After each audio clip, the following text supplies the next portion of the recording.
Are you tired of legacy antivirus solutions that have frequent updates, low detections, and high false positive rates?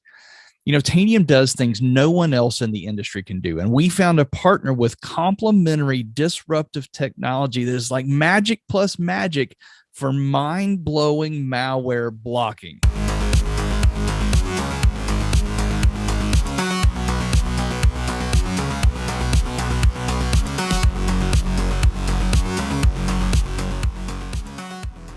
When I first saw Tanium, I thought it was science fiction. Really, it was science fact. Tanium's evolving our ability to block badness in your environment. And we have a lot coming on a roadmap in this area. And recently we announced a partnership with Deep Instinct. These folks are all about that science fiction becoming science fact. And it blows my mind when I see what they can do. And that's what we're going to share with you today on Go-Tanium Tech Talk. I have two special experts with us today who do a lot of talking about this integration, helping people see the light. Now, we did cover this topic just last week with Cam and Moshe over on the Endpoint Explorers. If you haven't watched that show, I would go encourage you to check it out. Today, we've got just a little something extra. We actually have Scott from Deep Instinct who's joining us to give us the firsthand look from the Deep Instinct side of this integration.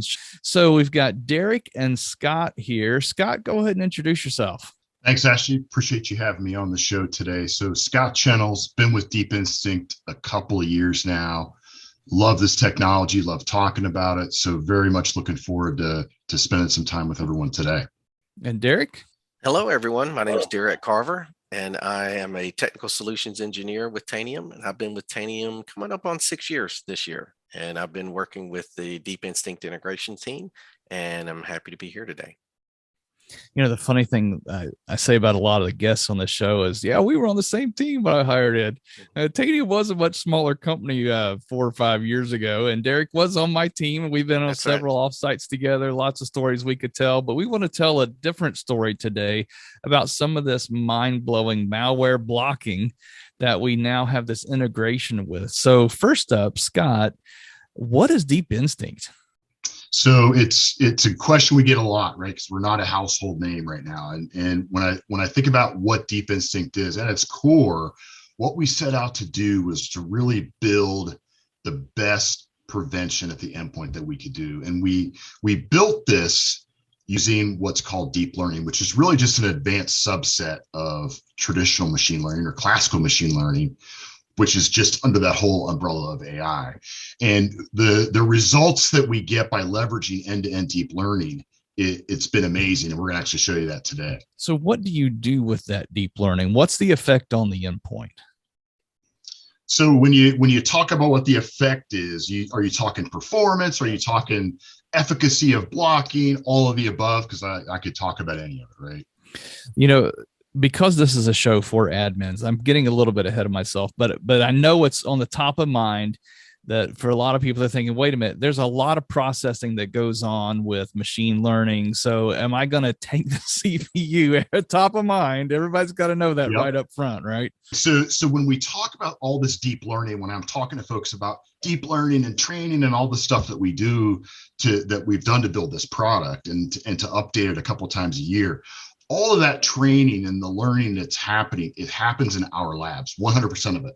So there's not any notion of training on the endpoints in the customer environment or learning off their data or sharing their data or files. It's all happening in our labs anytime we do an update. And if you look at if you bring up Task Manager while Deep Instinct's running, even if you would throw 500 malware samples at it, you're barely going to see the thing consume any sort of resource consumption, because the way we built it, it's extremely fast, 20 milliseconds or less, it makes decisions. So it's minimal in terms of the resource consumption on the endpoint itself.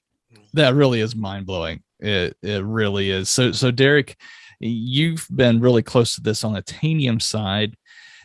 I understand there's a little history here that we actually went out and tried to find the best blocking partner, the best prevention partner we could. What brought Deep Instinct to the top of the pile? One of the things that the group that was doing the testing for the integration partnership found that every time that we tested multiple vendors, Deep Instinct continued to rise to the top in their efficacy of how many endpoints they were able to block when files were thrown at it, as well as the amount of updates. So several vendors we looked at were getting anywhere from 20 to 30 updates a day. And Deep Instinct, as you mentioned a moment ago, updates their endpoints brain 2 to 3 times a year. So that was very, very attractive. That's crazy talk. I mean, I remember that initial Tanium experience for me, like, no, wait a minute, you're querying hundreds of thousands of endpoints in 15 seconds. That's impossible. And so now we're saying that we've got a malware or AV or endpoint protection, whatever you want to call it, that's actually doing this kind of blocking with only 2 or 3 updates per year. I mean, again, this is like totally disruptive, a whole new category. Scott, what's going on? How does that work? How do you take a definition file that's months old and block malware that just was released yesterday? The way I like to describe it is if you can encapsulate adversary tradecraft, which we could spend a whole hour, folks, talking about how do we train this brain, what do we use, all the different sources.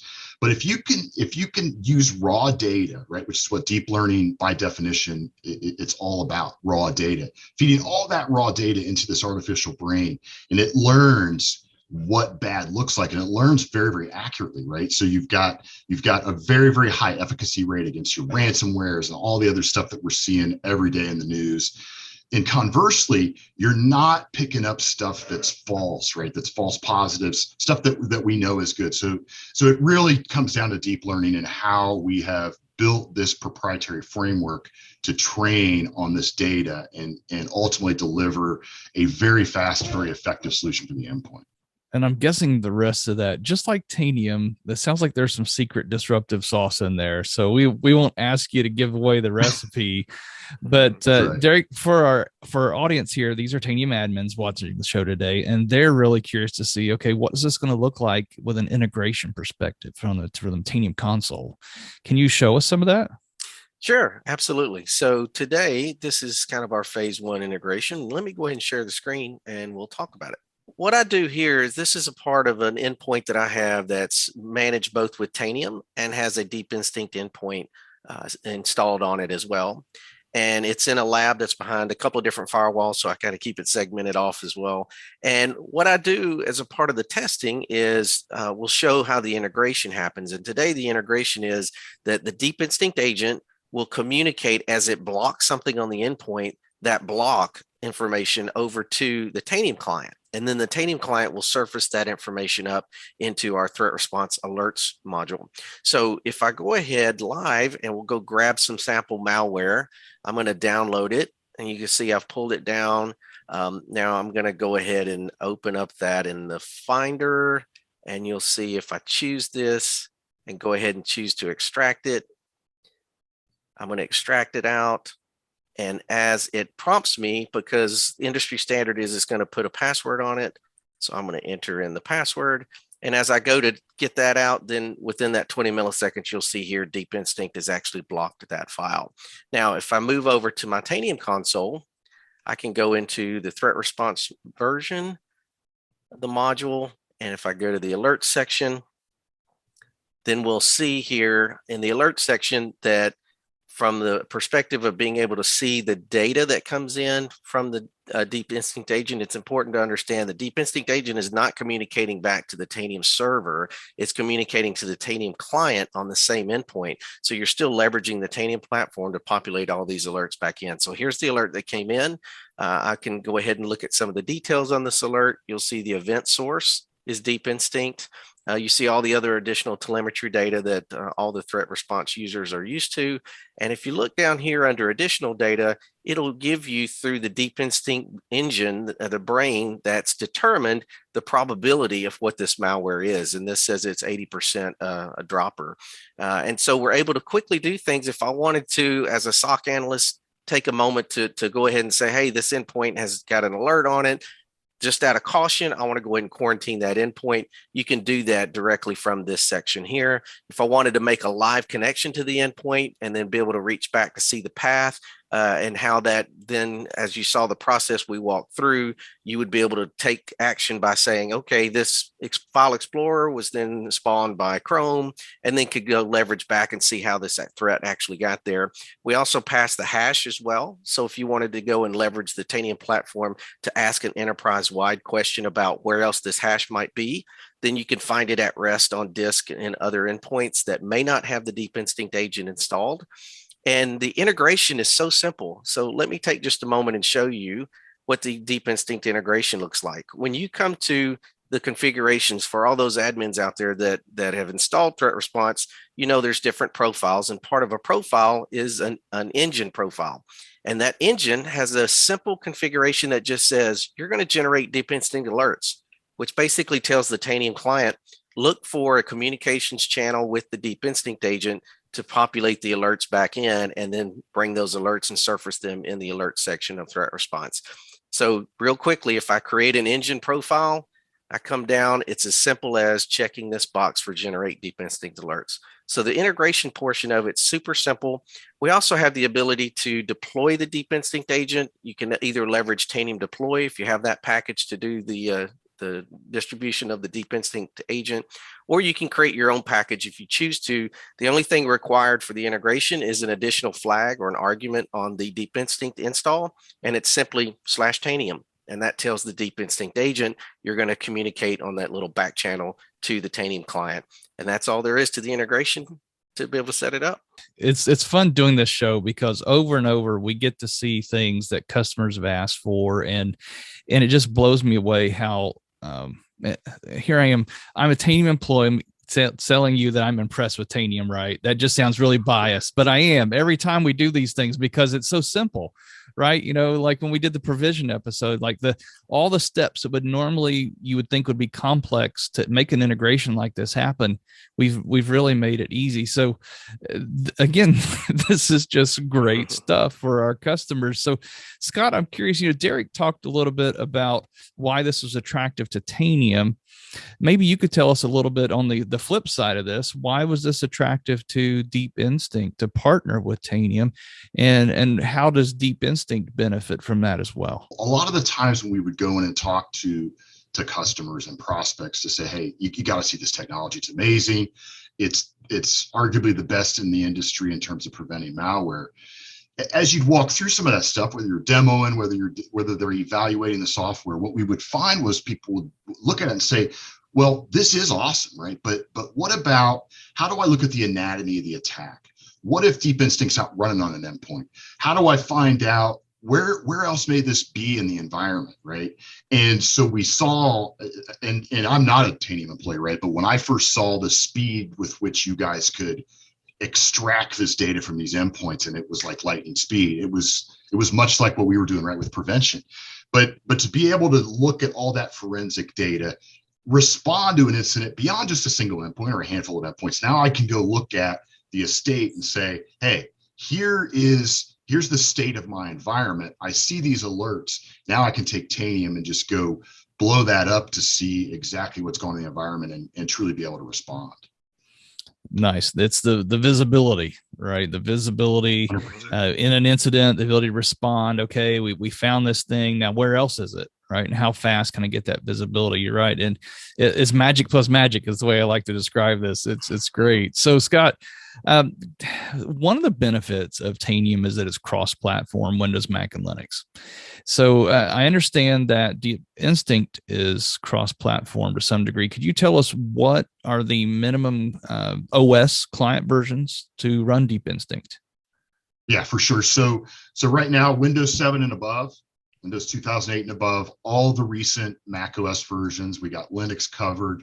We even have, honestly, we built a deep learning engine and brain around APKs. So it runs on Android, Chrome OS, all the latest versions, as well as iOS.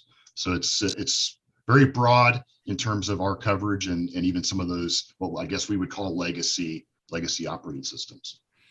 And I know we've just released this within the last month or two here from the Tanium side. So Derek, could you tell us, do we have all that built in yet? Is all the plumbing there to support all those OSs?